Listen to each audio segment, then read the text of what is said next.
Okay, hello everybody. Welcome to this Ask Me Anything, which is open to members of the Trading with Smarts Discord, but also everybody else. And this is just a good time to talk about anything from finances to what is offered in the classes in the Discord and to what is going on with market direction and happy to like answer questions about taking profits, all of that sort of thing.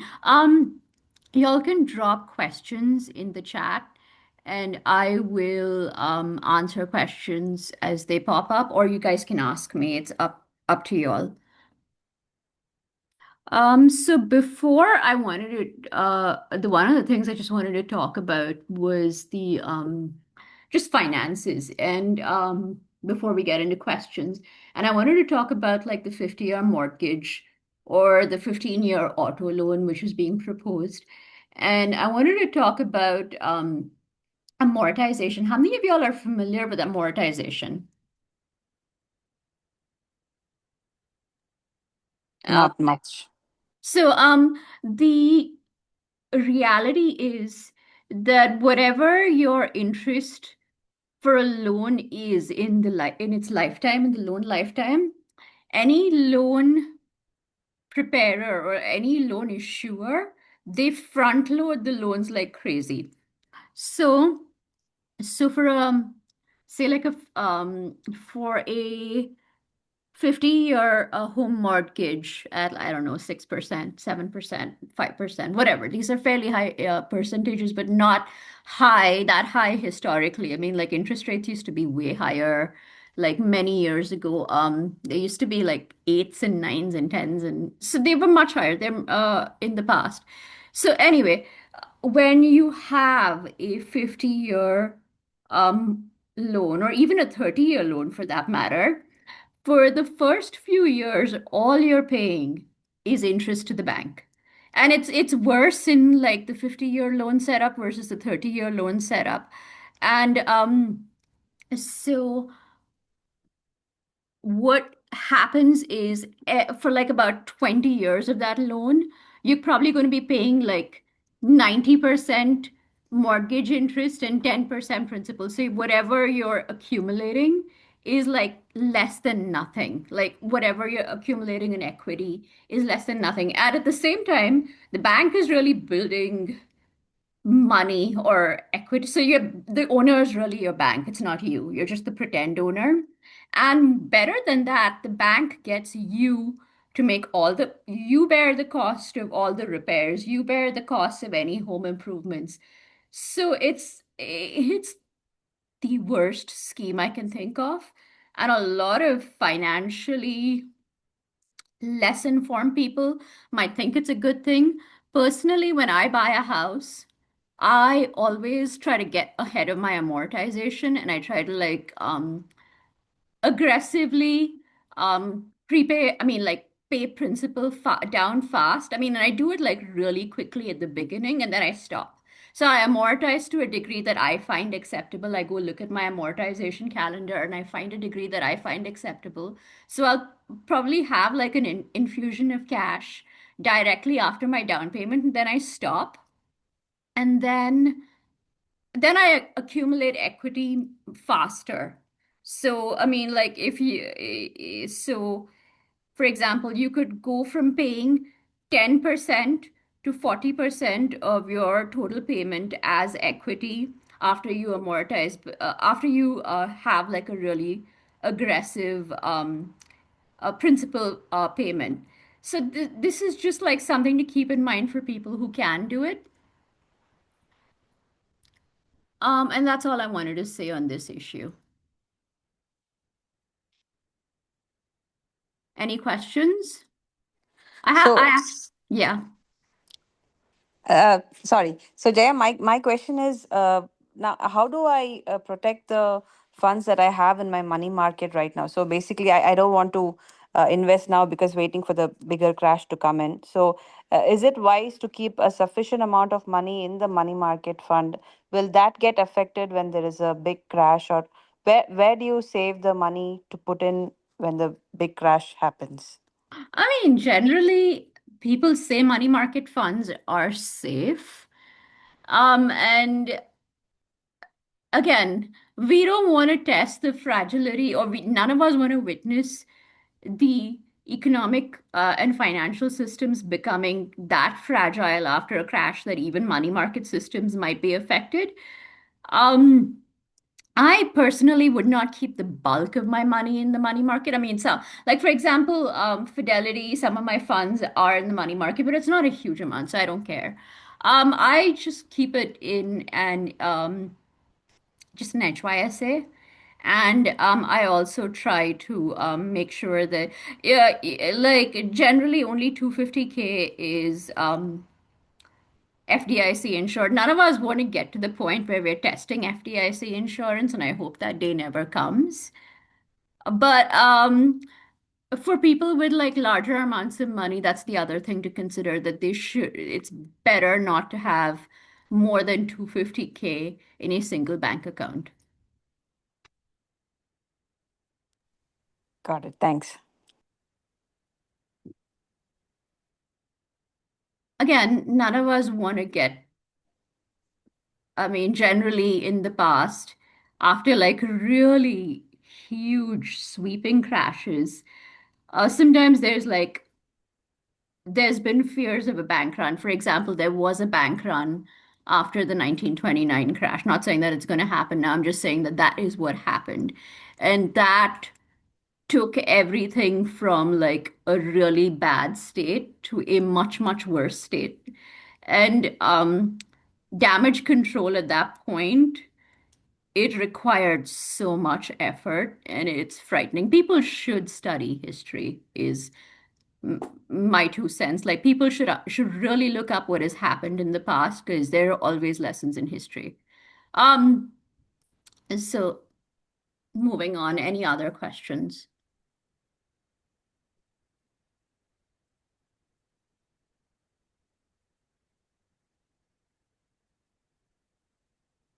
Wow.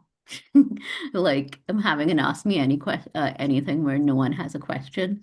This can probably No, wrap no. up in 5 minutes. Yeah, Yes. hey Jaya. Yes, Poonam here. So if you're saying that it's going to fall even further if the crash is like, I mean, I'm you not have, saying anything. I'm yeah, saying that this has happened in the past. yeah. No, but then there's like, I know we cannot. Then there's no buying activity that needs to happen. Should we wait a little more for market to bounce back, have some confidence, and then start buying? What should be the I mean, strategy? are you part of my Discord? Yeah. Yeah, I mean, I just put like a pretty detailed plan in the Discord in the Place Taken channel today. Oh, okay. How come I didn't? Okay. Yeah, about this. I mean, like most of the things in the market, I am not looking to buy right now. I don't think there are certain things that I consider to be in a buy zone, and they were already in a buy zone. So I always I look at an individual stock, I look at my overall plan for it, I look at what's happening, um, where the company is. Is it like a new, is it a young company with a bright future ahead? Is it a company that's already pretty darn beat down right now? That sort of thing. And my general philosophy for individual stocks is only buy when they're beat down. I don't buy anything at the top. I prefer to buy when they're beat down. So obviously there are some opportunities like that in the market, and we have been buying them. And obviously right now they're still red, and in a big market crash they might go even lower.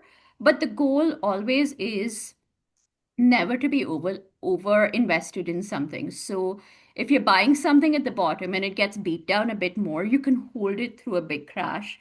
And you should also have the ability to hold for a while. Generally, with my swing trades, I don't want to cut at a loss, and I rarely ever have to. So I'm okay with like all the plays that I consider multi-year plays. I'm happy holding it at a loss for a while and picking some down at the bottom. And the majority of the market I do not consider to be in a buy zone just yet. Okay. And when it does enter a buy zone, we'll talk about it in Discord. Mm-hmm. Okay. So, I mean, right now I am just sitting on my cash, and on any given day, I just invest only, or I trade with only a small percentage of that cash. And right now I'm just looking to take profits quickly. Mm. That's the main thing. My gains nowadays since November started have been like really, really sad, like about $100 a day, sometimes 200. I'm happy with my $200 days right now in November, Yeah. but that's all I can do. And at the end of the day, what wins in while trading and investing is just immense amounts of patience. And people keep asking, like, is this a good time to buy? No one knows when there's a good time to buy. And Yeah. even at the bottom, even after like the market has crashed, like say 20% in a day, you don't know if it'll crash another 10% the next day, Yeah. or it will recover. Like all of these acts at these points are complete acts of faith. And also having the one thing that no one should do, and this is like the big warning sign going off in the market right now, is people buying on margin leverage. So if they might like have I don't even know what the leverage amounts are, and like one of the very irresponsible things that's happening right now is that banks and lending entities are trying to increase lending capacity. So for example, if you have $1, you can borrow 49 bucks from the bank, and like being that leveraged and trading while leveraged to that degree can wipe you out in a small crash. So I mean, like if you can hold something through a crash and buy at the bottom and then wait for recovery, it's one thing. If a crash forces you to liquidate because you have bought on margin, that's a completely different thing.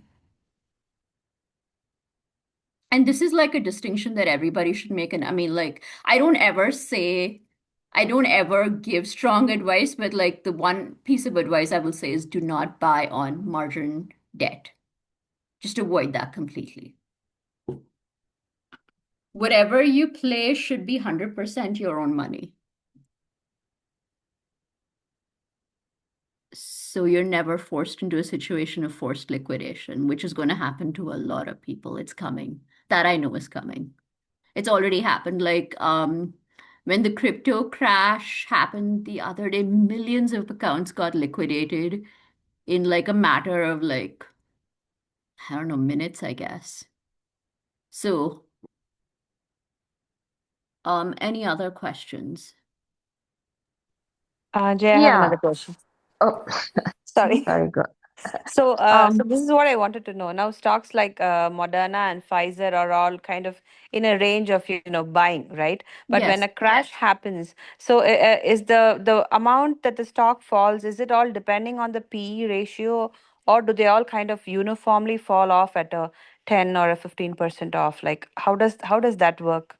It's a good question, and what I've seen is if a stock is already beaten to hell, then in a big crash, it might not have as far. It might fall a bit, but it might not have fall as like for example, like a stock like Oklo or even RKLB. I love RKLB, and I think it has like a very. I mean, it's a buy and hold very long term for me. But right now, Mhm. at current evaluations, for example, let's look at the RKLB chart.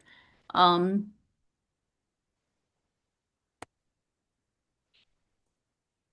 so let's look at the and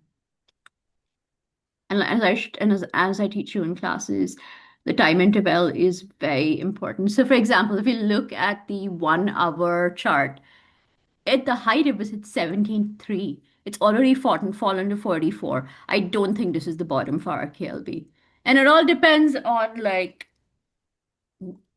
is there no one knows if tomorrow is going to be a recovery day for the market or whether it's tomorrow could be a small recovery day, but like 5 days from now. So, I mean, our KLB might just like sort of hover around this range for like a few days. So that's called like consolidating its support. And then it might, and then in another big crash, it might fall a bit more and a bit more. And I actually witnessed this the last time because in the April crash, I started buying RKLB too early.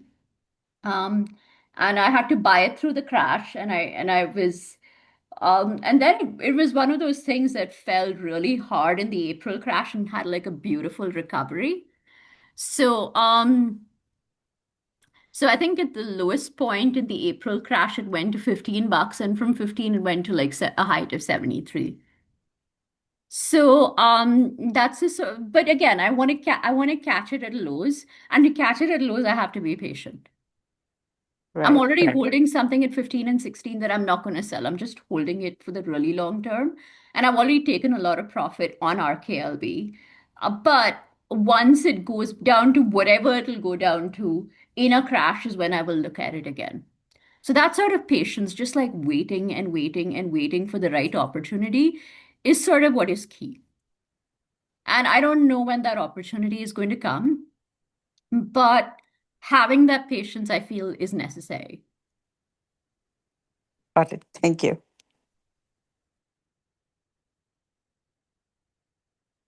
So I have a question. Uh, so most of our, I'm part of the Discord, and in the Discord, most of the things that we discuss are kind of sector-based and heavily tied to the current administration and the geopolitical scenario. And what I'm trying to figure out is how do we, like in the long term, how do we know, like for some of the things that we heavily trade, like the AI or data center or some of the other ones, um, the, right now they're doing great, but then how do we decide for the long term versus short term? Because if there is an administration change, then, these sector might not be as relevant anymore, you know? I mean, certain Oh, like for example, I feel like AI is a bubble. Whether the bubble's going to burst, it might burst. I mean, the right now the pressure is sort of all I can say about the current market is that it's deeply, deeply unhealthy. It's unhealthy by any freaking standard.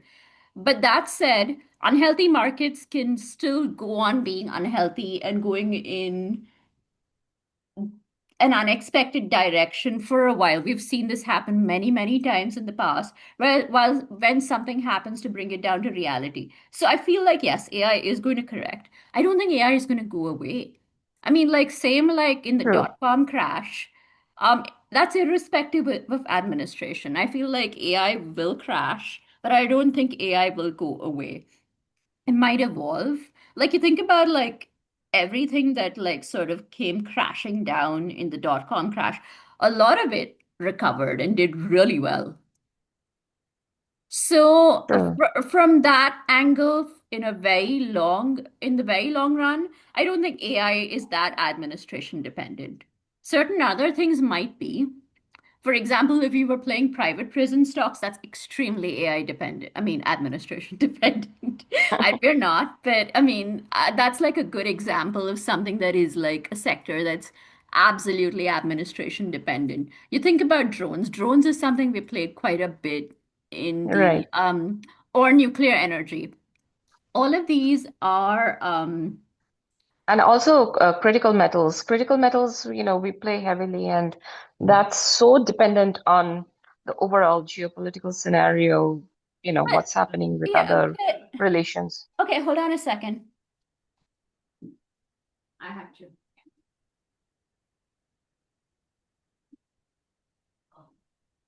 I'm gonna call.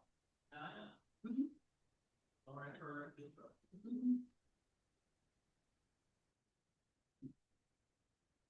Mhm. So yeah, I mean like critical minerals again, it's a very I mean like has had all the production and irrespective of administration, I feel like again that's another sector where we will need to like build manufacturing and processing capacity and not be dependent on China in the long run. So irrespective of administration, those will there's still like an argument to be made there. Same with like nuclear energy. I mean, all our nuclear energy stocks are so crazy overvalued right now. So yeah, they need to come down to earth and they will. But at the end of the day, it's still a technology we need. So that's how I think about it. Is this a technology that we need long term, irrespective of the administration? And if the answer is yes, then it doesn't matter. For example, like Pfizer and Moderna are like hugely down, and that is dependent on administration. And I feel like if and when the administration changes, these will do well. Same with like something like KView, which we've also been playing. So there are a lot of things that can flip based on administration change. So, but there are things that also are irrespective of the admin. For example, there we've been playing like stuff like DOMH, which is a this it's very tied to this administration. It's tied to real estate plays by this admin. I would not touch it if the admin changes. Like that, I would be afraid of. But something like nuclear energy or AI is bigger than the current administration. Got it. Makes sense. Thank you. Mhm.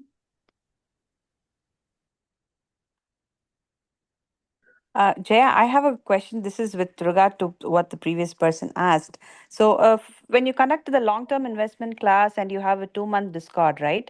I Yeah. just wanted to know, do they share the same Discord as the ones in the day trading thing, or is there a different Discord for that? I mean, no, and it's the you guys share the same Discord. I mean, everyone has access to the long-term investing chat room and the place taken and every other thing. The one thing that people who have in the long-term investing in the day trading class have is the Nuntio bot. Let me actually pull that up so people can see what it looks like, and that's always useful. Because I Um, attended your first long-term session when we did not have the 2-month Discord. So I was just wondering, if somebody were to ask me after I do the long-term session, what is the point of having the Discord for 2 months? Is it relevant to the long-term investing or more of the swing trading? It's So two different things. I mean, swing trading is part of long-term investing. A lot of the stuff that I pick up for long-term investing, I also swing trade. Day trades are okay, different. Day trades based on news are a right. different entity from swing trade. So I mean, like for example, like this was a good example of like a day trade that happened today, and it's just like an FDA approval for a drug. Mm-hmm. So again, in the short-term trading class, I have like two different strategies, and one is day trading based on news, and news can be like this. Mm-hmm. Or it could be day trading of a stock that we swing trade. So, I mean, so many stocks that, I mean, I just touch daily. For example, critical minerals. I'm treating with all three approaches. I'm day trading them to put away profit. I mean, I did that today with UAMY. I Right. am swing trading them in the longer run, and I am long-term investing a little bit with these. I mean, UAMI, I feel like, yes, there is some longer term potential. Not, I mean, truly long term. And when I say truly long term, we're literally talking like decades. Right. I mean, the only thing that you can trust to that degree are broad market ETFs, not even Correct. Mag 7, because who knows what could happen. Right. Right. So, I mean, so for so for a lot of for a lot of stocks, I use all three approaches.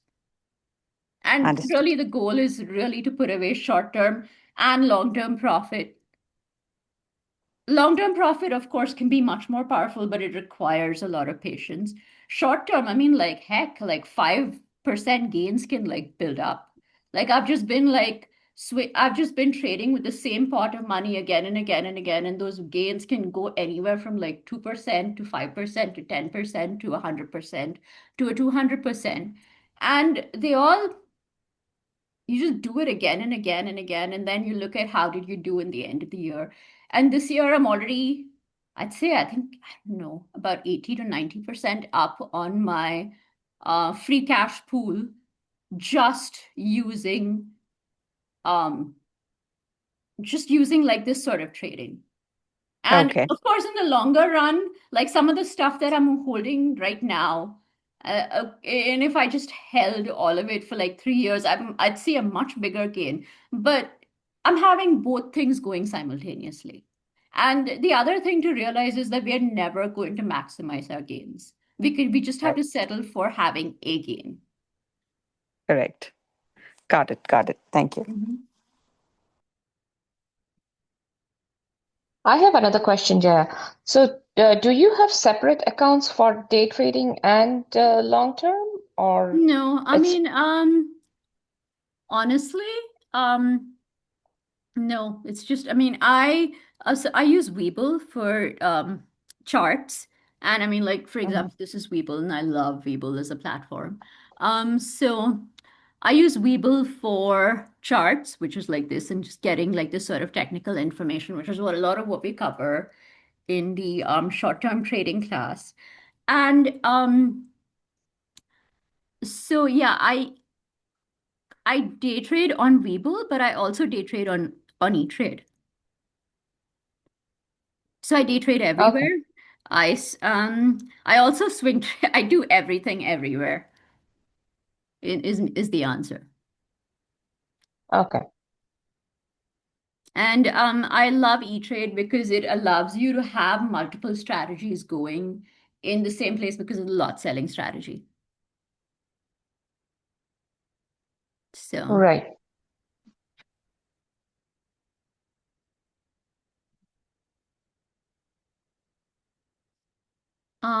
any other questions? Jaya, one last question. So Mhm. when you say a pool of the free cash, right? So this is what I wanted to know. So when let's say I put in a principal of 50K, okay, and I'm getting back about 20,000 in my short-term gains, and then I reinvest that 20,000, and then I get back another 10,000 in short-term gains. So is the free pool referred to what I get after the second round of investment of the free cash, or is it the Yeah, I very mean, your free first cash is just cash that I whatever. I get? mean, like, your free cash is your free cash, literally your free cash in the account. What is not invested. And I generally keep like a pool that does not vary because mine has been hovering in the same range for like about 8 months now. Okay, okay, all right. It's like there's a plus minus, but it's literally the same. And I'm always going to have that much free cash, usually, unless there's a time to go all in crazy and like invest it all or trade. Honestly, I'm afraid to like always to like do what you call full porting, which is putting everything in. I'm always too nervous to do that. I know people do that because they want gigantic gains, but I don't feel safe doing that. And I always want to feel safe when I'm trading or investing. So I am not stressed out. Got it.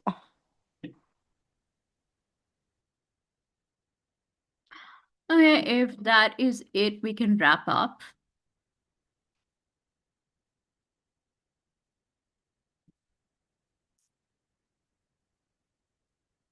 Okay, thank you all for attending. And Thank I'll share this I'll share this talk on YouTube so anyone you can refer to it again. thank you, Jaya. Bye. Thank you, Jaya. Oh wait, we just had like a few people. Uh, oh.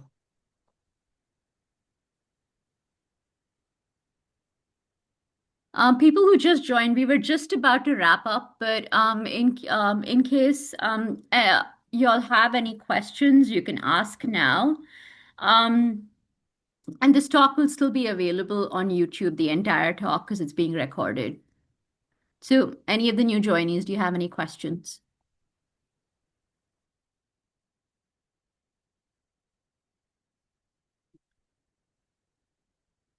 Okay, I guess not.